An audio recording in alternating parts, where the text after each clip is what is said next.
जैसे ही हम मून जैसे वर्ड को सुनते हैं, हमें तुरंत ही रात के आकाश में चमकते चांद की याद आ जाती है। लेकिन ऐसा नहीं है कि मून सिर्फ पृथ्वी के पास ही है, बल्कि मून तो लगभग सभी प्लैनेट्स के पास है। जहां पृथ्वी के पास सिर्फ एक ही मून है, तो वहीं इस सोलर सिस्टम के दूसरे प्लैनेट्स के पास इससे भी ज्यादा मून्स हैं।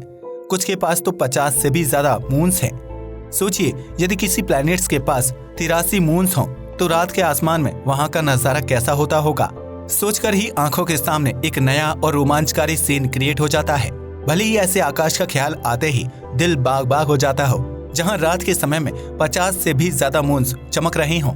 लेकिन क्या आपको कभी इस बात का ख्याल आया है कि जहां सौरमंडल के सभी प्लैनेट्स के पास खुद के मून्स हैं, तो वहीं मरकरी और वीनस के पास अपना खुद का मून क्यों नहीं है ना मजेदार सवाल। आज की इस वीडियो में हम इस सवाल का जवाब जानने की कोशिश करेंगे कि मरकरी और वीनस के पास अपना कोई भी मून सिस्टम क्यों नहीं है। जब तक हम इस सवाल का जवाब जाने, पहले इस बात को समझ लेते हैं कि हमारे सौरमंडल में किस किस प्लैनेट्स के पास कितने कितने मून्स हैं। हमारी पृथ्वी के चारों तरफ चक्कर लगाने वाले मून के कारण पृथ्वी पर अनेक प्रकार की प्राकृतिक घटनाएं घटित होती हैं। पृथ्वी के चारों तरफ चक्कर लगाता यह चंद्रमा अपनी ग्रेविटी के कारण पृथ्वी के लिए सपोर्टिव प्लैनेट की तरह काम करता है। जहां इनर सोलर सिस्टम में मौजूद 4 टेरेस्ट्रियल प्लैनेट्स में बुध और शुक्र के पास कोई मून सिस्टम नहीं है, तो वहीं अर्थ के पास अपना एक मून है जिसे चंद्रमा कहा जाता है। तो वहीं मार्स के पास सिर्फ 2 छोटे मून्स ही हैं। लेकिन जैसे ही हम इनर सोलर सिस्टम से बाहर आउटर सोलर सिस्टम की बात करते हैं, तो यहाँ पर तो एक प्लैनेट के पास दर्जनों मून्स का एक बड़ा ही कॉम्प्लिकेटेड मून सिस्टम है।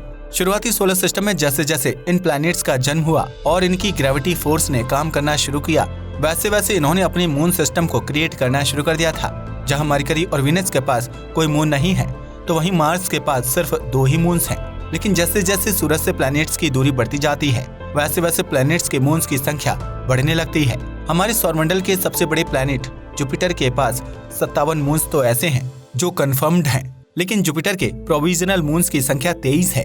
इस तरह से जुपिटर के पास कुल 80 मून्स मौजूद हैं। ठीक ऐसे ही हमारे सौरमंडल के दूसरे सबसे बड़े प्लैनेट सैटर्न के पास 63 कंफर्म्ड और 20 प्रोविजनल मून्स हैं। इस तरह से सैटर्न के पास कुल 83 मून्स हैं।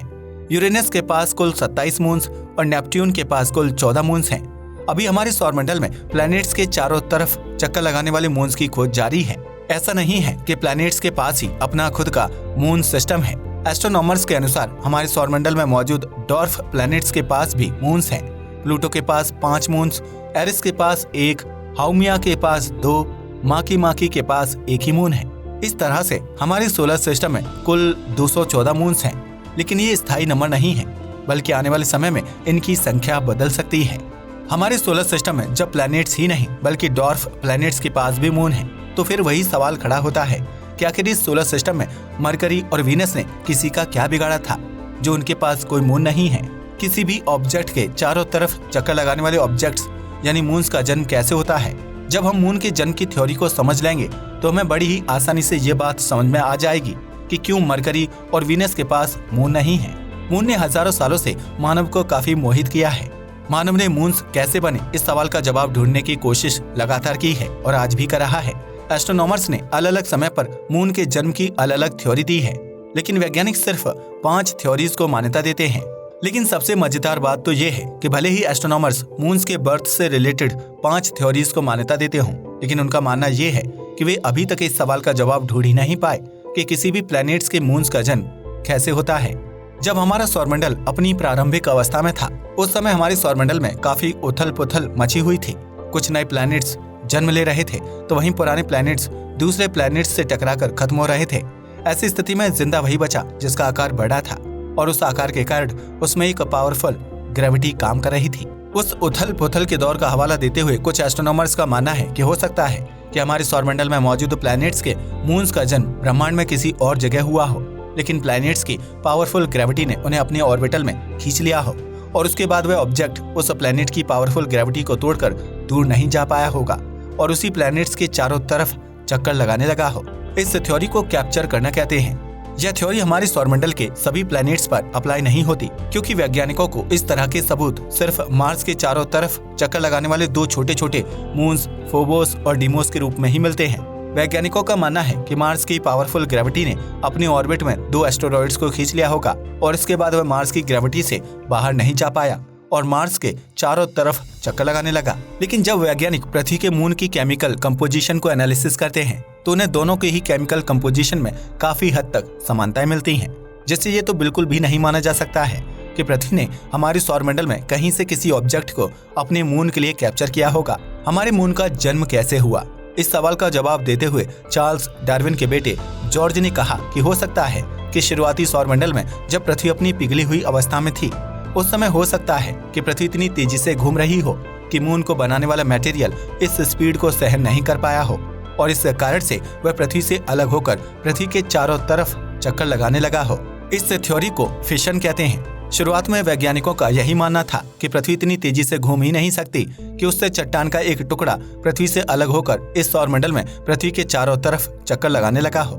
लेकिन साल 2010 में हुई एक स्टडी ने सुझाव दिया कि शुरुआती दौर में पृथ्वी में मौजूद रेडियो एक्टिव एलिमेंट्स के कारण पृथ्वी में एक नेचुरली परमाणु विस्फोट हुआ होगा और इस कारण से पृथ्वी से चंद्रमा के आकार का चट्टानी टुकड़ा टूटकर मून के ऑर्बिटल में चला गया होगा। तीसरी थ्योरी का मानना है कि हो सकता है कि शुरुआती सौरमंडल में प्रोटोप्लैनेटरी डिस्क की डस्ट से ही आज से करीब 4.5 अरब साल पहले हमारे मून का जन्म हुआ होगा। इस थ्योरी को वैज्ञानिक सही भी मानते हैं और गलत भी मानते हैं, क्योंकि इस थ्योरी से कुछ सवालों का जवाब तो मिलता है लेकिन कुछ सवाल सिर्फ सवाल बनकर ही रह जाते हैं। जहां इस थ्योरी से इस बात को समझाना काफी आसान हो जाता है कि मून के केमिकल कंपोजिशन और अर्थ के केमिकल कंपोजिशन और स्ट्रक्चर में इतनी सिमिलरिटीज क्यों हैं, तो वहीं यह थ्योरी ये नहीं समझा पाती है कि अर्थ और मून के बीच की हायर एंगुलर स्पीड का कारण क्या है। इस थ्योरी से ये भी नहीं समझाया जा सकता है कि अर्थ के कंपेयर में मून के पास इतना छोटा आयरन कोर क्यों है। एक दूसरी थ्योरी का ये मानना है कि अर्थ, मार्स और दूसरे प्लैनेट्स को बनाने में काम आने वाले बिल्डिंग ब्लॉक्स जब आपस में टकरा गए तब जो मलबा इस टक्कर से पैदा हुआ तो उस मलबे से चंद्रमा का जन्म हुआ होगा। लेकिन इस थ्योरी के लिए अभी तक कोई एविडेंस नहीं मिला, इसलिए वैज्ञानिक इस थ्योरी को स्वीकार नहीं करते। मून के जन्म से रिलेटेड थ्योरी बिग इम्पैक्ट को वैज्ञानिक ज्यादा प्रामाणिक मानते हैं, क्योंकि इस थ्योरी से रिलेटेड एविडेंस वैज्ञानिकों को बड़े पैमाने पर मिल चुके हैं। इस थ्योरी के अनुसार आज से करीब 4.4 अरब साल पहले नई बनी पृथ्वी से मार्स के आकार का एक ऑब्जेक्ट टकरा गया। इस टक्कर से एक बार फिर से पृथ्वी टुकड़ों में बट गई और यह धूल मिट्टी के बड़े डोनट शेप में बदल गई। लेकिन पृथ्वी के ग्रेविटेशनल फोर्स बहुत ज्यादा होने के कारण चारों तरफ फैला ये मलबा वापस इकट्ठा हो गया और जन्म हुआ फिर से पृथ्वी का। लेकिन इस बार इससे एक नए ऑब्जेक्ट का भी जन्म हुआ। पृथ्वी की ग्रेविटेशनल फोर्स ने इस ऑब्जेक्ट को अपनी ग्रेविटी से बाहर नहीं जाने दिया और इसके चारों तरफ चक्कर लगाने लगा। इस तरह से हमारे चंद्रमा का जन्म हुआ। इस तरह से वैज्ञानिकों का मानना है कि इन 5 तरीकों में से किसी भी एक तरीके से इस सौरमंडल के दूसरे प्लैनेट के मून्स का जन्म हुआ होगा। इस तरह की घटनाएं मरकरी और वीनस के साथ भी घटी होंगी, लेकिन फिर भी मरकरी और वीनस के पास कोई मून सिस्टम मौजूद नहीं है। इसका क्या कारण है? मरकरी हमारे सौरमंडल का सबसे छोटा और सूर्य के सबसे पास का प्लैनेट है। इसका बहुत ही छोटा आकार होने के कारण ये बहुत ज्यादा ग्रेविटेशनल फोर्स जनरेट नहीं करता। इस कारण से ये अपने ऑर्बिट में किसी भी ऑब्जेक्ट को पकड़कर रख पाने में पूरी तरह से नाकाम है। तो वहीं इसका सूर्य के बहुत करीब होने के कारण इस पर सूर्य की बहुत ज्यादा ग्रेविटेशनल फोर्स काम करती है। इस कारण से ये माना जा सकता है कि सौरमंडल में होने वाली घटनाओं के कारण मरकरी का भी कोई न कोई मून बना होगा। लेकिन सूर्य की पावरफुल ग्रेविटेशनल फोर्स के कारण यह मरकरी के चारों तरफ चक्कर लगाने में नाकामयाब रहा और सूर्य की ग्रेविटेशन के कारण मून खत्म हो गया होगा। लेकिन दूसरी तरफ यदि हम वीनस को देखें तो यह पृथ्वी से काफी समानताएं रखता है और इस कारण से यह काफी पावरफुल ग्रेविटेशनल फोर्स जनरेट कर सकता है। लेकिन पृथ्वी की तुलना में वीनस फिर भी सूर्य के काफी ज्यादा करीब है और इस कारण से वीनस के चारों तरफ घूमने के लिए किसी भी मून का अपने ऑर्बिट में बने रहना पूरी तरह से असंभव है। लेकिन जब वैज्ञानिक वीनस को स्टडी करते हैं तो उन्हें पता चलता है कि सूर्य के काफी करीब रहने के बावजूद आज भी वीनस की ग्रेविटी एक से ज्यादा मून सिस्टम को बनाए रख सकती है। लेकिन अब सवाल ये उठता है कि वीनस की पावरफुल ग्रेविटी के कारण आज कोई भी मून सिस्टम क्यों नहीं है।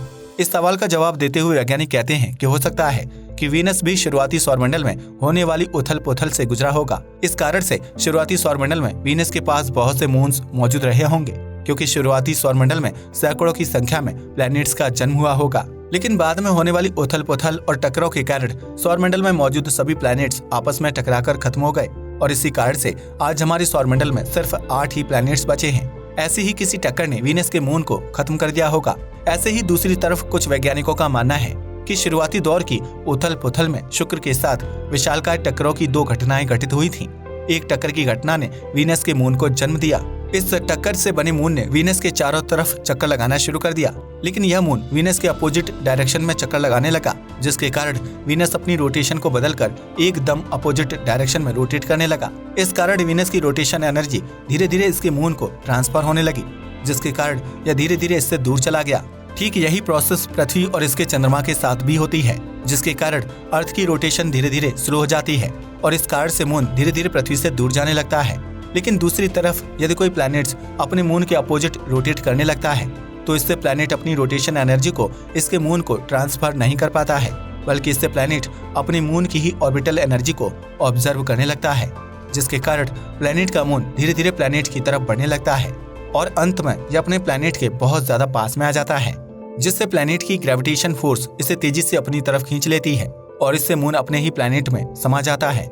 शायद ऐसा ही कुछ वीनस के साथ भी हुआ होगा और इसी कारण आज वीनस के पास कोई मून मौजूद नहीं है। मरकरी और वीनस के पास आज भी कोई मून सिस्टम क्यों नहीं है? रोजाना नई नई थ्योरी सामने आती रहती हैं, लेकिन अभी तक वैज्ञानिक किसी भी थ्योरी पर एक मत नहीं हो पाए हैं। यह गुत्थी कब सुलझेगी, इसका जवाब तो समय के गर्भ में छिपा हुआ है। आज के लिए बस इतना ही। वीडियो पसंद आया हो तो इसे लाइक और शेयर करें। जय हिंद दोस्तों।